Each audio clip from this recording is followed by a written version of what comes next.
이 사도행전은 교회다움이 무엇인지를 우리에게 보여주고 있는데 1장부터 이렇게 5장까지 이르는 동안 은혜로운 이야기들이 많이 있죠. 근데 교회에는 이렇게 부흥하고 성도들이 이렇게 풍성하게 누리고 살아가는 것뿐만 아니라 여러 가지 어려움들이 찾아오기도 합니다. 예적인 어려움들, 예부에서 이제 박해하는 어려움들이 이제 4장에서부터 일어나기 시작했죠. 그리고 5장에 왔을 때는 이제 교회 내적인 어려움들, 아나니아와 삽비라의 문제로 인해서 교회의 거룩성이 훼손되는 그런 일들이 일어납니다. 그리고 오늘 읽었던 본문 6장에서도 두 가지 일이 일어나는데, 하나는 이제 교회 안에서 그 연약한 자들이 돌봄을 받지 못하는 일들, 그러면서 이제 하나님 말씀과 기도에 사도들이 집중하지 못하는 이제 일들이 일어나는 거죠. 그리고 또 하나는 이제 그 집사로 세워졌던 스데반이 이제 예루살렘 공회에 붙잡혀가는 그런 일들이 이제 일어나요. 그리고 오늘 6장을 이렇게 보면 1절에 보니까 제자가 더 많아졌는데, 그런데 헬라파 유대인들이 그 중에 가부들이 있거든요. 그들이 도움을 받지 못한 일이 생겨나는 거예요. 그러니까 지금 예루살렘 교회 공동체는 보면 그 히브리파 출신들, 히브리파 출신들의 유대인들이 있죠.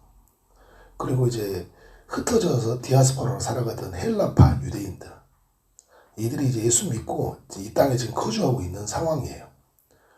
고국으로 돌아가야 되는데 너무 은혜를 받으니까 교회 공동체를 이루게 사는 일들이 일어난 거죠.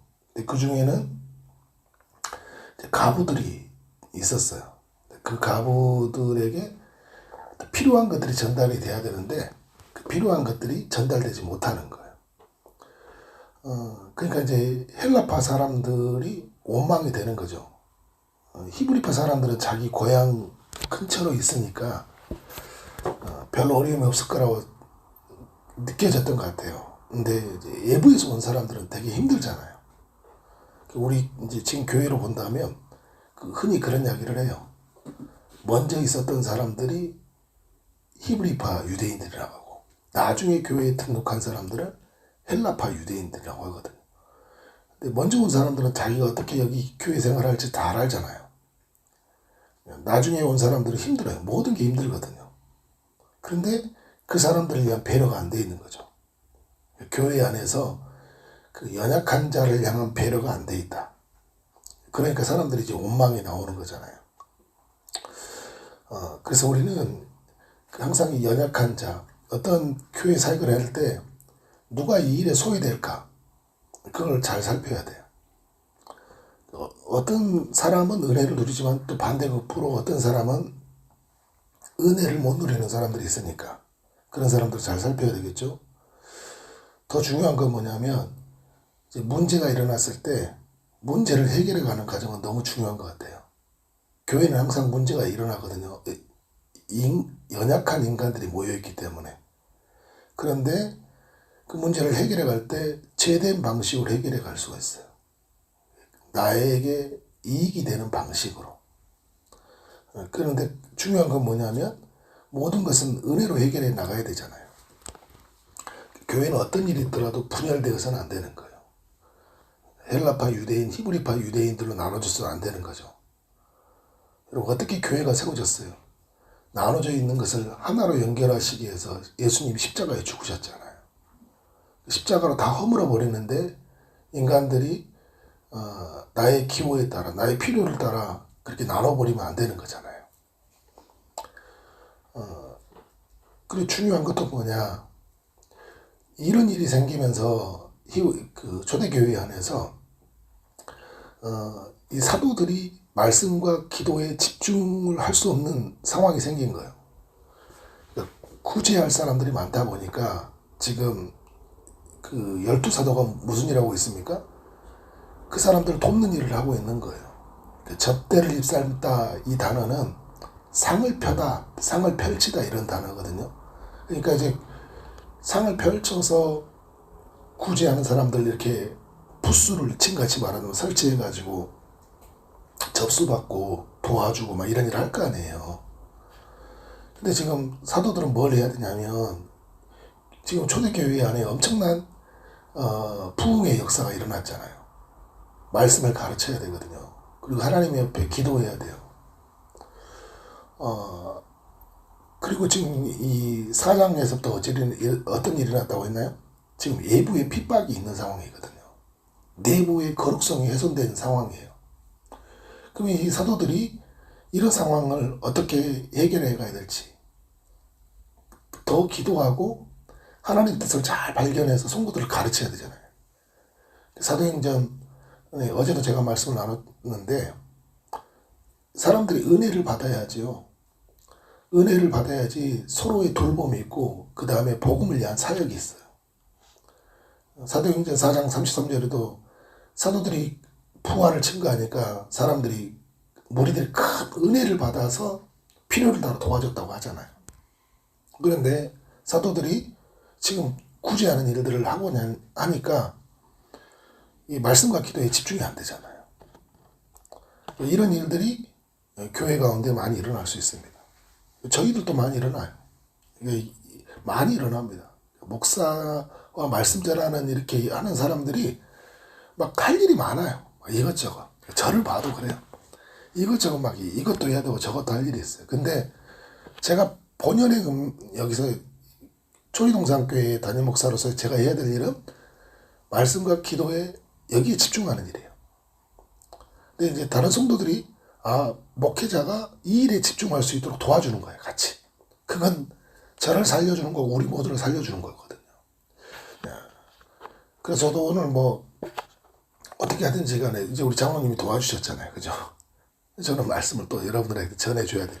그래야 오늘 우리의 삶이 있으니까. 그래서 여러분, 우리가 성경을 이렇게 보더라도 그 말씀이 기갈이 되면, 말씀이 전해지지 않으면 그 사람들 안에서 엄청난 시련과 어려움들이 많이 생깁니다. 정말 중요한 것은 하나님의 말씀이 어떻게 우리 가운데 흘러오느냐. 근데 말씀을 전하는 사람들이 더욱 하나님께 기도하면서 하나님의 뜻을 분별해서 어떻게 해요? 사람들에게 하나님의 은혜를 흘려보내야 되잖아요. 그래서 이 일을 하기 위해서 지혜를 구하는 게 어떤 일입니까? 이때 조직을 세우는 거예요. 시스템을 세우는 거잖아요. 3절에 보니까 너희 가운데서 성령과 지혜가 충만하여, 성령과 지혜가 충만한 사람, 그리고 칭찬받는 사람, 공동체에서 검증되고 인정된 사람들을 말하는 거죠. 7을 택하라. 우리가 이 일을 그들에게 맡기고 우리는, 그러니까 사도들은 오로지 기도하는 일과 말씀 사역에 힘쓰리라. 좀 감사한 게 뭐냐면 우리 교회가 지금 엊그제 토요일 날 임직식을 했거든요. 임직식을 하고 이제 월요일을 맞이했는데 사도행전 6장을 하는 거예요. 근데 마침 또 제가 이렇게 목이 가가지고 하나님이 또 우리 교회에게 주는 메시지인 것 같아요. 그렇죠? 오늘 본문과 일치해서 볼 때 더욱 기도하는 일에 말씀 사역에 힘쓸 수 있도록 만들어주고 세워져 있는 7집사와 우리 교회도 안수집사 7집사가 세워졌어요. 그리고 권사님 6분이 세워졌는데 이 구제사역들, 교회를 돕고 살피고 하는 일들에 집중하게 해서 그래서 교회는 어떻게 더욱 말씀이 왕성하게 사람들에게 흘러가도록. 그래서 7절에 보니까 말씀이 점점 왕성해졌다 이야기를 하잖아요. 집사들을 세우고 나서 사도들이 본연의 일에 집중하니까 말씀이 점점 왕성해져 가는 거예요. 하나님 나라가 겨자씨처럼 점점 커져가고 누룩이 점점 더 퍼져갔던 것처럼 말씀이 전해지니까 사람들이 어떻게 해요? 점점 더 공동체가 풍성함을 누리는 거예요. 은혜를 받는 거죠. 그러니까 어떤 일이 일어납니까? 예루살렘에 있는 제자의 수가 더 심히 많아지고 1절에도 보면 그때 제자가 더 많아졌다 이야기하잖아요.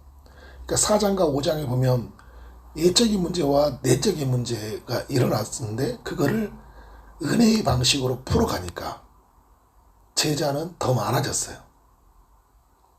인간적인 방식으로 대항하지 않고 하나님 외에 복음의 원리를 따라 풀어갔어요.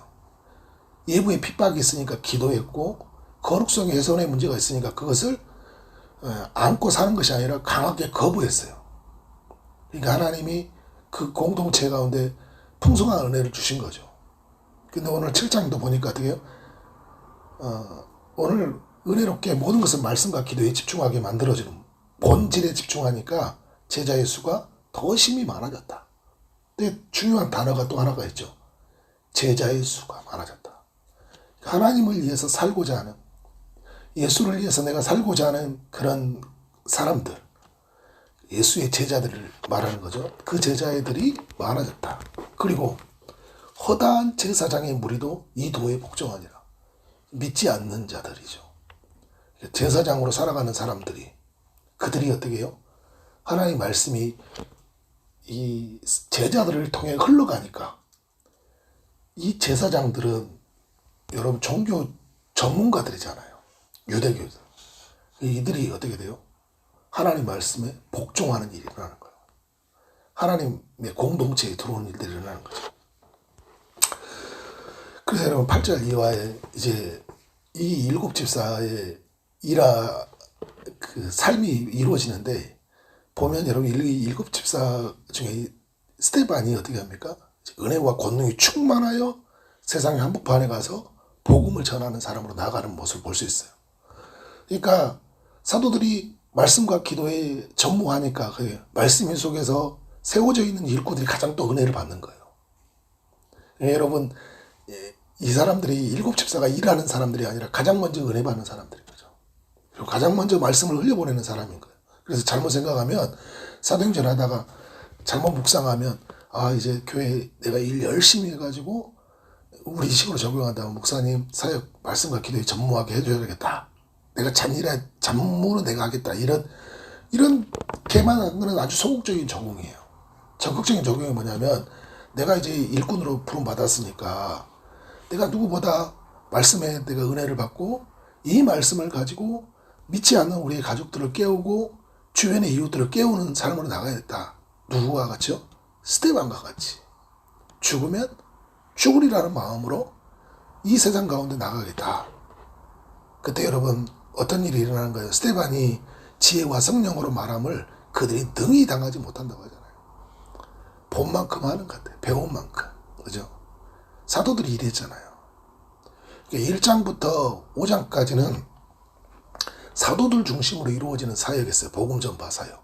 그런데 6장 8절부터는 이 스데반과 같은 일곱 집사를 통해서 이루어지는, 바뀌어요. 사도들에서 일곱 집사로. 이제 이후로는 예루살렘에서 이제 사마리아로 이루어져가는, 나중에 뭐 빌립과 같은 또 다른 집사 한 명이 또 열방을 흔들잖아요. 그죠? 이러한 일들이 우리 교회 가운데, 또 우리의 삶 가운데 일어나야 된다. 6장의 이야기, 오늘 우리도 남기는 하루가 되어지기를 주님의 이름으로 축원합니다. 기도하도록 하겠습니다. 하나님 감사합니다. 오늘 사도행전 6장을 통해 우리 모두에게 교훈하시니 감사합니다. 교회가 더욱 연약한 자를 살피게 하여 주옵소서.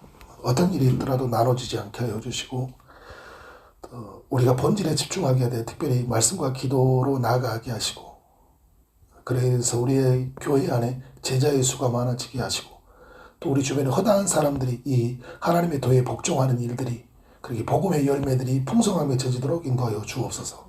주님, 스데반과 같은 그런 하나님의 일꾼들이 세워지게 하시니 감사합니다. 주님, 주 앞에 나아가 주의 일에 충성된 삶을 살게 하여 주시고, 그리고 무엇보다 하나님의 말씀을 받아서 각 사람들이 흘려보내는 그런 복음 전달자의 역할들을 감당하는 그런 모든 일꾼들이 될 수 있도록 인도하여 주옵소서. 우리 조희동산 교회 가운데 함께 하시고, 또 이곳에 함께 기도하는 모든 교회에 함께 하여 주옵소서. 아픔 중인 이들에게 치료의 강선을 비춰주시고, 또 취업을 준비하고 임신을 준비하고 또 결혼을 준비하고 출산을 준비하는 모든 이들, 또 시험과 취업과 이런 모든 일들을 준비하는 이들 가운데 주님이 함께하여 주옵소서. 오늘 하루의 삶 가운데 크고도 놀라운 일들을 행하여 주실 줄 믿사옵고 예수 그리스도 이름으로 기도를 쌓옵나이다. 아멘. 오늘 말씀